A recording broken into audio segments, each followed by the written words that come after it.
City Wrestling. Oh yeah, welcome to Grind City Wrestling. This is episode 274. I can't believe they allowed us to do it for this long, but I am Dustin Starr. Thank you for joining us here on Grind City Wrestling. Be sure to follow us at Grind City Media. Check out the archives, grindcitymedia.com/podcast. Last week, it was all about the attack on Tony Khan. It shook up the wrestling world and also a little bit of the NFL as well. So we'll talk a little bit more about that today. And this week I have two big live events coming up for Memphis Wrestling, including the Brooklyn Brawler coming to town. Yeah. Also, Scotty Riggs and Buff Bagwell are coming to reunite the American males, and of course GCW World Champion Blake Christian. That's all coming up this weekend. I'll tell you a little bit more about it. But right now, it's bell time. Introducing my co-host, my tag team partner. You might see him in the UFC cage refereeing. He's a local business owner as well. And allegedly, he's an A-lister. Ladies and gentlemen, Rock Eric McMahon. There ain't no allegedly about that. But I want to go back to 274. 274. Okay, Dustin, let's talk about how long this podcast has been going, right? 274 episodes. I did not even have, I think my son Ethan was he wasn't even born yet. I don't think so. I remember him coming in to meet Cody, and I think he was in a stroller. Yeah. So I don't even think my son was born yet. My 5-year-old was born yet. Now I'm about to have my third. All while this podcast. Man, that's crazy, man. But yeah. Anyways, there ain't. Yeah, you want to put it that way. Reese the Beast wasn't around when we launched this podcast. He's 3. I've got another one on the way. Terror. Yes, I'm surprised he's not running around the Wrestle Center right here today. But yeah, be sure to follow E-Rock on social media at @E_Mac Life. And Devin is out on assignment. It's the off season, but something's going on, so he's busy. But we'll catch back up with him next week. Anyway, E, what's new? Man, a lot and nothing. It's kind of crazy when you get into off season mode. How everything you're like, how everything is. You're like, oh, I'm gonna have so much free time, and then just like everything just packs up on you. Yeah, totally. And I'm just kicking myself. I missed the Grizzlies year-end party, and I feel even worse. I feel even worse because when I saw the pictures, you were there. You know it's bad when you're there and I'm not. Oh, I'm gonna be kicking myself all year. Listen, I don't go to work parties and work functions. It's something I just like, dude. I have so much limited time, so it's hard to get to it. But I was told, Eric, you better come. You never come. You never come. You better come. And so I came, and I was expecting to have a frothy beverage with my boy, 5-star. I walk in, I said, "You didn't even text me, bro." The only other old dude that will be here, I'll be able to get down with, and you weren't there. No, we were filming some wrestling, and then of course, I've got a pregnant wife at the house. There's just everything going on. Just like you said, in the off season, you feel like you're gonna have more time, but then also you have more time for the other stuff that you didn't have time for. So I'm gonna be kicking myself for missing that. But today on the podcast, we've got a lot to catch up on. It's a big week in Memphis. I have 2 huge interviews dropping, one of which is gonna drop today on this podcast. You know who I talked to? I can't wait to hear. WWE legend, the Brooklyn Brawler. He's going to be on this podcast today, and then also dropping this week, I caught up with the American males, one half of them anyway, Scotty freaking Riggs. And I'm a huge mark for this, especially after seeing him on Dark Side of the Ring, and Scotty Riggs used to wrestle in USWA in Memphis, and Brooklyn Brawler. American males. I might sing that with Scotty on this interview. But also, not only do we have the interviews dropping, but then also we've got the best wrestling that we watched all week. And I think we've got to kick things off with the legend. What do you think? If we don't start the show with the man I grew up on, I'm 44. Listen, man, the Brooklyn Brawler, he started off, man, dude. Let's let the legend kick the show off. Look, I've got a new sign company. My old company that I used to get all the signs from, they retired.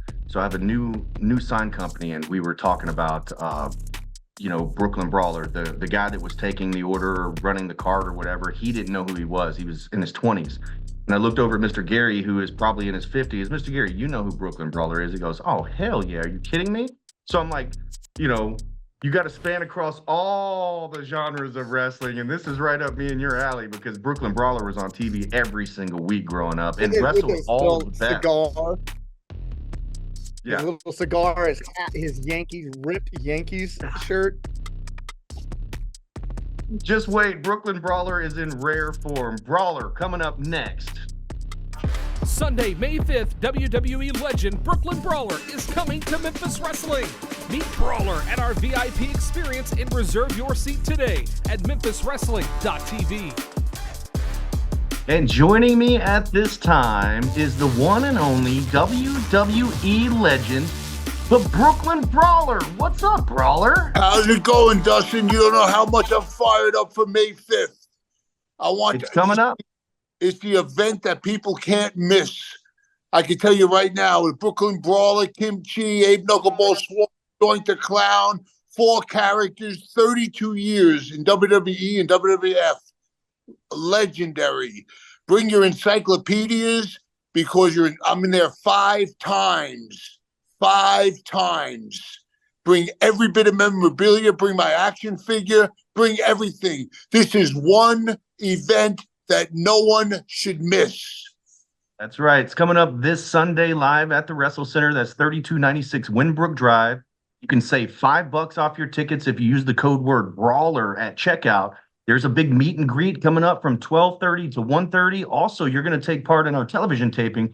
But you mentioned the memorabilia and the encyclopedias. Of course, I have an encyclopedia, and I've got to get you to sign it up. But what's the most unique piece of memorabilia that any fan has ever brought to you? Because you're constantly doing signings all over the United States. What's the coolest memorabilia that somebody's brought you to sign? Well, I would say the encyclopedia, because I'm in there 5 times, but people don't realize I had Dwayne "The Rock" Johnson's first match. He was never in the ring in his life when he wrestled me. He had $7 in the bank when he wrestled me. That's why he named his production company $7 Production. And I would say bring my action figure if you got it. I got trading cards out there. I got so much memorabilia. Just go and find it, bring it. I'll be happy to sign anything you want and any character you want. I mean, Abe Knuckleball Swartz, Doink the Clown, Kim Chi, Brooklyn Brawler, 4 characters in one. That's absolutely insane now that you bring it up. So many different characters. How did these things come about? Is that something that you work directly with Vince on? Do you just spitball an idea? Like, what the heck? Well, I became the Brooklyn Brawler. Bobby Heenan is the one who made me Brooklyn Brawler. I started wrestling as Steve Lombardi. Bobby Heenan came up to me and said, "Hey, kid, you know how to wrestle? Now we're going to teach you how to make money. I'm going to put you in my family." So I was in the Bobby Heenan family. And then when he got me in the Bobby Heenan family, he would come out with me all the time, and I went completely into a winning streak. And then all of a sudden, they called me up. Vince called me up and says, "I need you to have a match with somebody who's never been in the ring ever." And that would be with Dwayne "The Rock" Johnson. He's never been in front of an audience. He's never had a wrestling match. And I was his first. Corpus Christi, Texas, 1996. And there's actually pictures with me and Rock. If you want me to sign that, bring any memorabilia you have. If you ever miss an event, don't miss this one. This is the one to be at. So you mentioned being in the ring with Dwayne "The Rock" Johnson. Take me back behind the scenes. How nervous was he before this big match? And also, this is the match that got him the big opportunity and got signed, came to Memphis, USWA for a while with the King and everything. Yeah, before Dwayne Johnson came to Memphis as what was it? Cavana? What was his name? Flex Cavana. He went from, as soon as I had that match with him, Vince took him in the room and said, "Listen, you have natural ability. It looked like you were in the ring for 10 years, and now, but we're not ready for WWE yet. We're going to send you to Memphis, and we're going to have you get all polished up." And he went his Flex Cavana. And then he lasted there a couple of months. Then he came back, and then The Rock was born. The Rock was born. When he first went out, the people would say, "Rocky sucks. Rocky sucks. Rocky sucks. And he would come back and he was very pissed off about it. So he says, give me that mic. He walked out there and he says, when The Rock comes out here and The Rock said, Rock gets here, I hear you people say Rocky sucks, Rocky sucks. All I can say to you is, it doesn't matter what you people think. And the people said, we love you. We love you. That's the first time he ever said, it doesn't matter what you people think. And The Rock has spiraled his career into the #1 wrestler in the world, right into the movies. He's the biggest movie star in Hollywood. And he went from $7 in the bank to millions and millions of dollars. He's probably the richest man in Hollywood. I'm one of the biggest Rock fans, so I could talk to you about Dwayne "The Rock" Johnson all day long, but you literally have been in the ring with every major superstar pretty much in the history of WWE.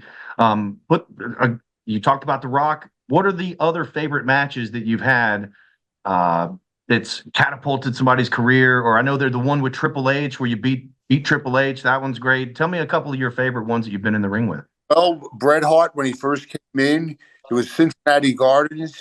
He didn't have any matches in WWF. It was WWF back then. And they put him in with me. He came in with a backwards baseball cap. He looked like a kid off the street. But when he got in the ring, he was a technical master wrestler. He was like so polished from Calgary. So I had Bret's first match. I had Mark Henry's first match ever in his life. I had Owen Hart's first match when he first came into WWF because he was in Calgary wrestling. I wrestled Owen probably 25 to 30 times. I wrestled Blue Blazers so many times. When Ricky Steamboat came in for his first day, they picked me to actually wrestle him. And I went up to Ricky Steamboat and I said, Mr. Steamboat, it's going to be an honor to wrestle you. And he said, I got to tell you one thing. I don't beat rag dolls. What we're going to do is we're going to have a match like it's a main event. And he gave me the match of a lifetime. He was selling for me. There's so much history in my career, 32 years. If you want 32 years of experience, come meet me right in Memphis on the 5th. That's right. Now, also, you had responsibilities behind the scenes, too, because when I was booked all throughout these years, when you guys were in Memphis, and I was booked, one of the guys that I would kind of report to would be you. And I would always see you, and you would kind of be directing traffic back there. Tell us a little bit about behind the scenes with WWE and what your responsibilities were there. Well, what happened was when I wrestled for 17 years straight, probably 17 to 20 days a month for 17 years, they realized that I was great at developing talent, so they put me in charge of the interview room, which we call the pre-tape room, and I actually took wrestlers that have never been in the ring, like Roman Reigns. He wasn't even a wrestler yet, and I would give them pointers on their promos. Sasha Banks, she wasn't a wrestler yet, and I actually had actually tutored her into being a good talker. Trish Stratus. I mean, the list goes on and on and on and on. I was the template in which told them yes or no. Do they have it or they don't?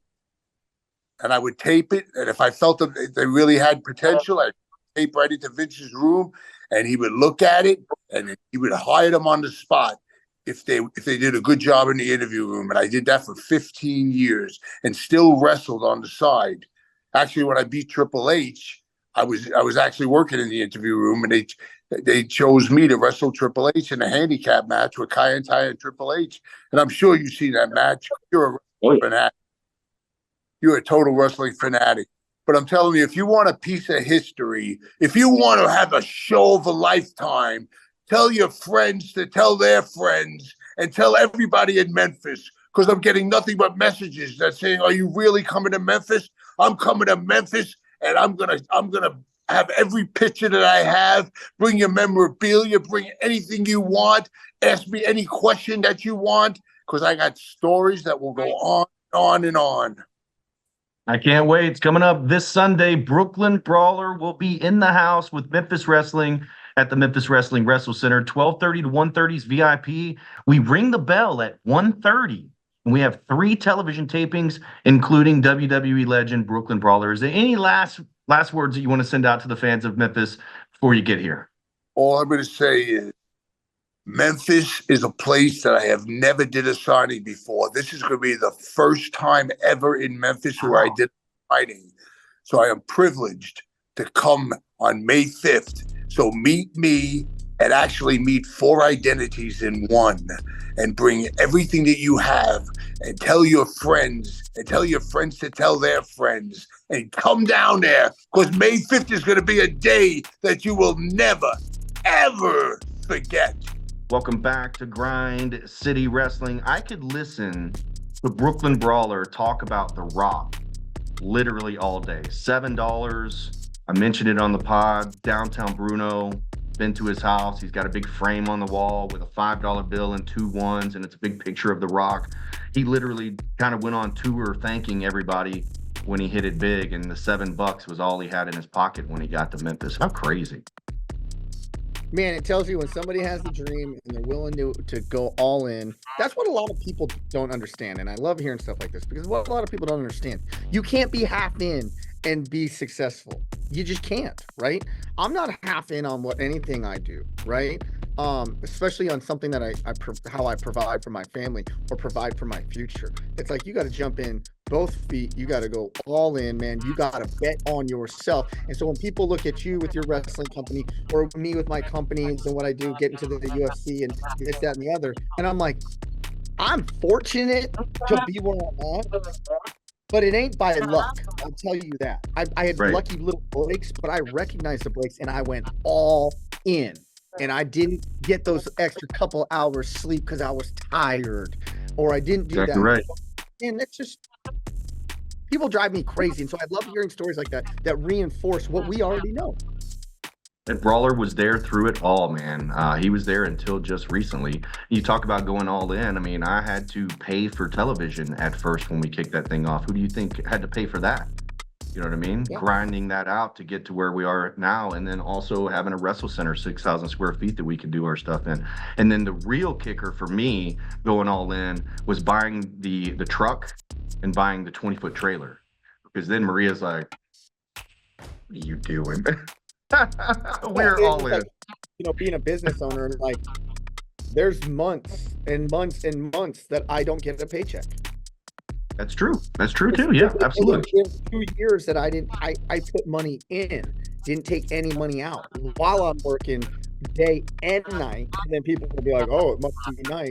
Well, it's nice now. Yeah, absolutely. Anyway, very, very good stuff with Brooklyn Brawler.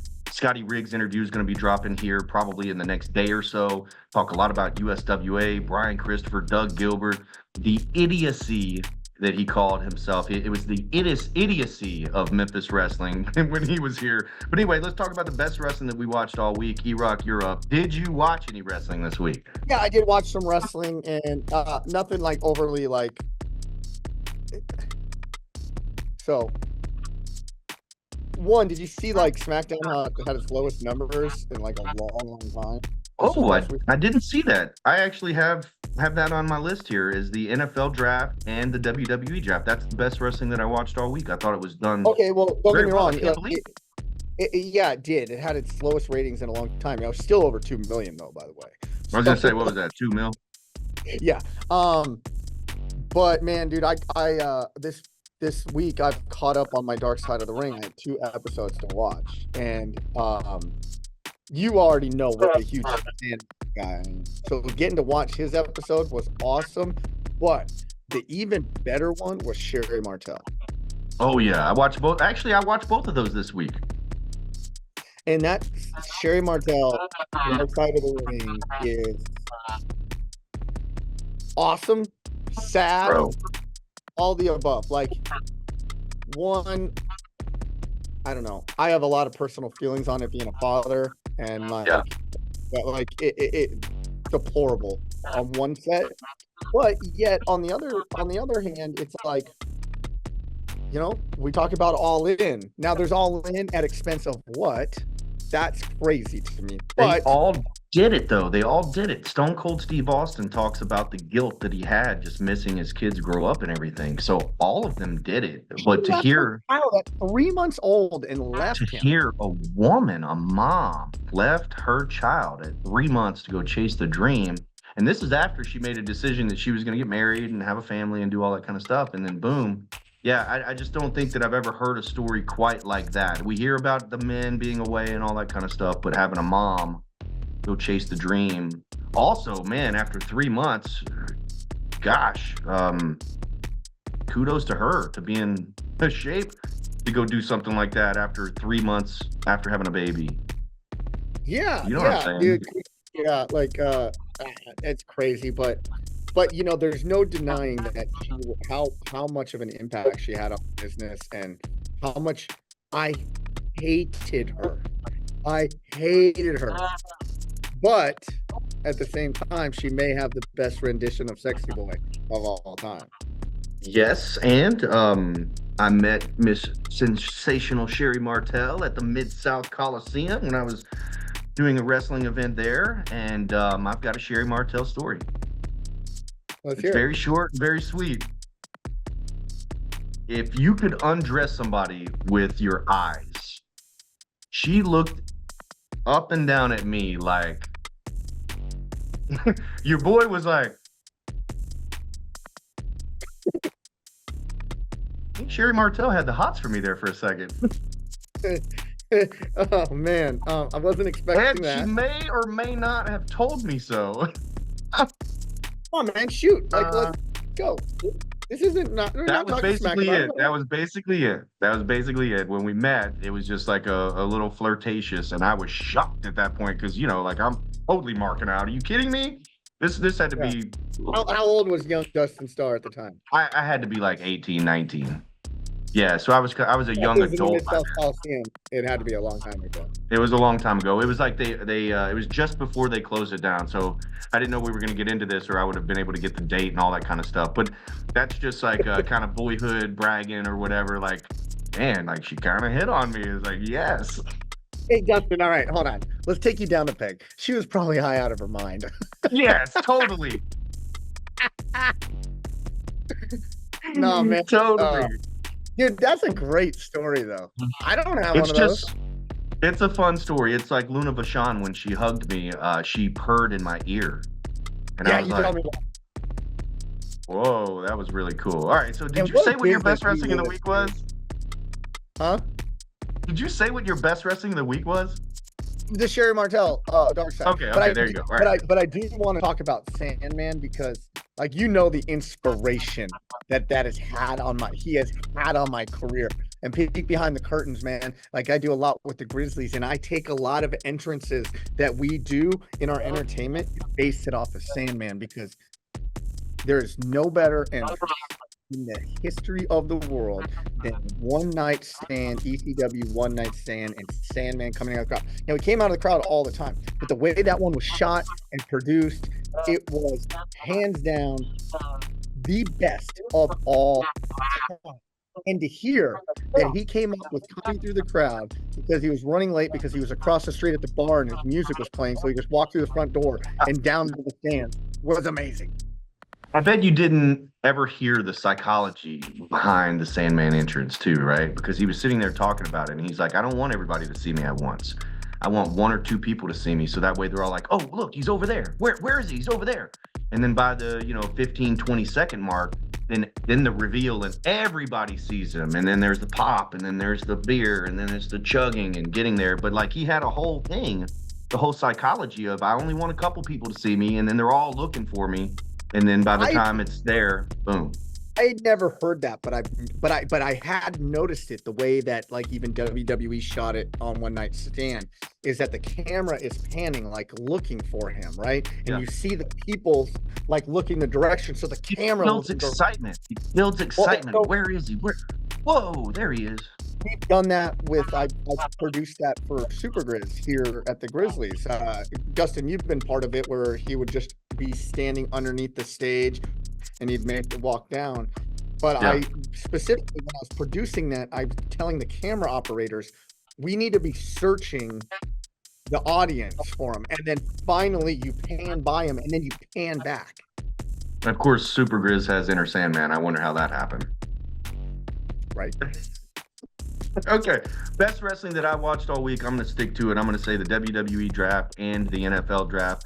Thought it was very cool how they brought back like Devon and Bubba Ray, the Dudleys. They put on their glasses, ECW chants.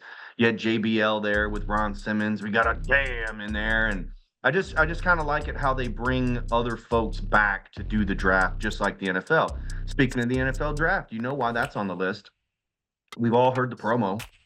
They literally had Tony Khan. Oh my God, I can't even believe he said some of the stuff he said.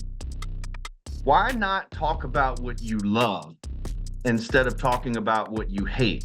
When you get 5 minutes on ESPN and you've got a neck brace on and you have an opportunity to put your company over, why are you putting somebody else down? But anyway, that's neither here nor there. I did think it was very cool. The Harvey Weinstein, was that still?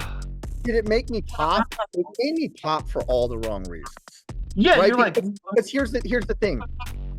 I love, and I talked about it before. Somebody always would talk about like Paul Heyman always, even though he was working in conjunction with WWE the whole time, and not a lot of people knew that, was that he said, "We're the underdogs. We need help to compete with these guys. Like, come join our team. We're the underdogs. We're the this or that." Whereas that is not what he's doing. Now, granted, he did build a $2 billion organization, so give the cap to there. I'm not second guessing his stuff. But that singular interview, right? It made him, in my opinion, unlikable. It was an unlikable promo that I'm just he's a heel. Guy is a jerk. Like, that's just a jerk thing to do. Yeah, no, I totally agree. You've got that opportunity on ESPN, and they're asking you about the neck brace, and that gives you the chance to talk about how great your company is. Instead, you compare yourself to Pepsi, and that you're going against a big monster, the Harvey Weinstein of professional wrestling and all this kind of stuff. It was very, very weird. But the exposure that he did get, he almost got kicked off that interview, too. They were wrapping him up when he said the Harvey Weinstein comment. And then he was able to kind of get it back to where they were talking about the neck brace and being pile driven and stuff. He even had Pat McAfee talking about it, too. And even if Pat was talking about it kind of in a joking, tongue-in-cheek kind of way, you've got all these big-time, people talking about AEW. I just wish that he had not done the WWE thing. I wish he'd have just done his own thing. So like, let's be honest though. Like, by all this stuff, aside from talking about, Vince and or insinuating it's Vince and yada yada yada, he's literally. By the way, Vince is gone. He divested his shares. He's completely. He's not coming back. So all of that you're talking about is past tense at this point. Like, they got rid of the problem. But he's still taking part of his playbook. Like, Vince put himself front and center as the major heel, like probably the biggest heel of all time in the history of the business. And for all of Tony Khan, like, talking smack about him and the other product, he's literally taking that playbook. Best wrestling I watched all week, NFL draft, thanks to Tony Khan, and also the WWE draft. So I thought it was good stuff. Just having wrestling involved in the NFL thing. And then also, factor in Patrick Mahomes was on WWE Raw. He was all over Raw. They've got these NFL championship belts. So it's almost like, oh yeah, you do that, and we'll keep doing this. I should have said that when Braun walked up. That was a great moment. And then his lineman stood up next to him. Yes. Dude, that's great stuff. It's like, because you always know, like, and you've even been there, like, sometime where, like, a little kid and your brother's like, nah, hold on, back up. I got this. That's what it was. It's like, or you stand up for a little kid or something like that. Like, it was just great. You know what I mean? So, excuse me, there was a time like that for Memphis Wrestling. I don't know if I told you. This is kind of a good one. Scotty 2 Hotty was giving me problems. Not a nice guy. And I went to Gun Show and Mike Anthony. And I told him, because we were about to do a seminar, and I was like, hey, keep an eye on me over here, because I'm not sure what's going to happen. Same thing as the offensive lineman. Like, hey, boys, watch my back for just a second, because I don't know how this is going to go. And it got a little bit heated, but not that heated. But, man, I thought it was going to go down at that point. All right, so AEW Double or Nothing is coming up on Sunday, May the 26th. We got Christian Cage and Swerve Strickland's going to be the headline, it looks like. WWE Backlash is this Saturday. We will not have a watch party at Dave & Buster's just because it's so early in the day, but we will be there watching AEW Double or Nothing absolutely free. And I had all this stuff, like these matches that I want to go over with you, but instead, let's take just a couple of minutes. You mentioned Vince selling all of his shares, so I'm kind of calling an audible here. Because there's been this rumor, and I don't know if you've seen it, but he sold all of his stock in TKO. I have heard this rumor. He has a no-compete clause only until 2025. It's 2024 right now, brother. There are rumors on the internet that Vince McMahon could start another wrestling company. Now, For that to happen, okay. One, that's obviously pure speculation. Does he have the money to do it? He was already a billionaire. He already sold the company, but then now divested his shares, cashed out $311 million on top of what he already had. But you would have to have major heat, even with like your son-in-law, to do that. You would have to have like, that's not in an avenue.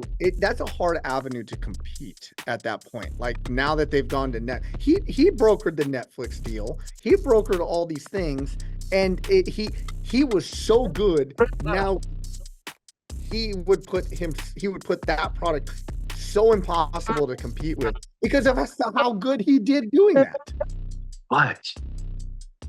what if? What if Vince started a company that was like an adult-based, like Attitude Era wrestling organization? People would still do business with Vince regardless. People would still do business with Vince. The only thing that I saw Let's Vince be clear on about Vince. Let's be clear, crystal clear about Vince. Is that these are one, allegation, two, they're civil suits. Nothing criminal, right? And take that for what I'm not saying it happened or didn't happen. We just need to differentiate It's the facts. the two. Right? So, would companies do business? Vince knows how to make money. Hell yeah, companies would do business with him, especially as a few years go by. Yes. Now, the only thing that's weird is I saw Vince. It was like a video of him walking or something, and he did look much older. So I don't know his age, but he looked very much older. You hear this all the time. That and this is what worries me.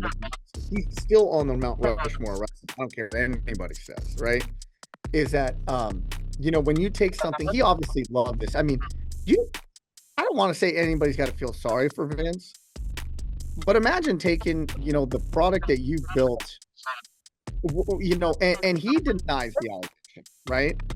And imagine just taking everything that you built your whole life and take it away. Like that's not going to leave you in a good spot. And if something that you love is taken away, what else do you have to live for? And I'm not, just so you do probably get old quick. Yes. But it probably makes it pretty sweet when you walk away with millions and millions and millions and millions of dollars. Millions of He already dollars. had it. And you're what, 80 at this point?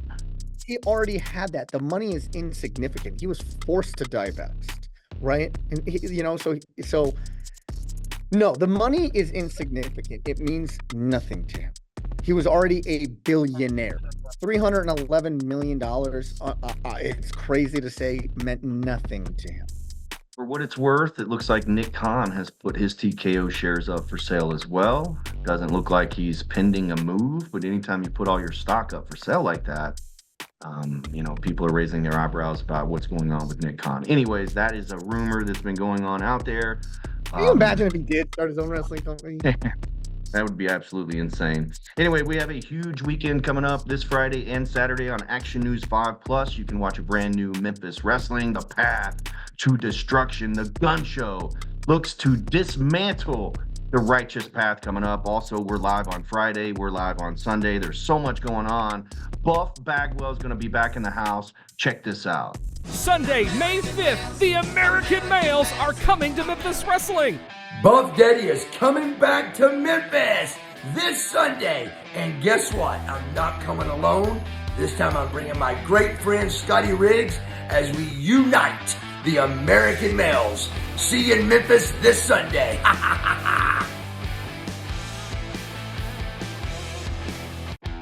Welcome back. You can see Memphis Wrestling is loaded and ready to go. E-Rock, what's going on this weekend? I might be going to the Wrestle Center. You better be. And Better get that seat though, brother. Ethan's got a T-ball game. Dude, I'm telling you. So he's like the Happy Gilmore of T-ball, because the coaches sometimes say stand here, and usually he does great. He just cracks it out. And for whatever it was on Tuesday, his last game, he like going all the way back like this. Crack! Hit the first home run in Little League or in T-ball, man. This ball just kept The going. Happy Gilmore.